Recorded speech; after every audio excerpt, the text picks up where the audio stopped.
సక్కరం కూర్చో, సక్కరంగానే కూర్చుంటా.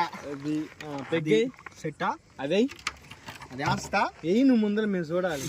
అరే అరే అరే చిన్నగా ఏ ఇబ్బంది లేదు, చిన్నగా గంట కూర్చున్నా చిన్నగా కూర్చుంటా. బావాకు మాట్లాడగా గంట కూర్చుంటా. ప్రేమ వచ్చింది పో. తీయాలనిపిస్తుంది బావకి.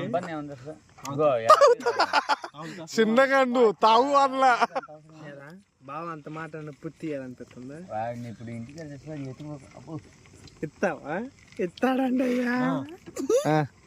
తమ్ముడు మనం మోడీకి ఫోన్ చేసాగా, ఏమన్నా ఎవరికి ఇమ్మన్నాడు పుత్తి? ఎవరికి చేద్దాం? నీ ఇష్టం బ్రో. కళ్ళోడు పెట్టి మంచి అర్జెంటుగా నువ్వు ఇవన్నీ కాదు కానీ కళ్ళోడు ఎంతో తెలుసా? ముందు అర్జెంట్ కళ్ళోడు పెట్టా మేము చూడలేకపోతాం. ఎవరురా వాడికి చెప్పాను. వాడికి దేనికి రా అరే ఎవరు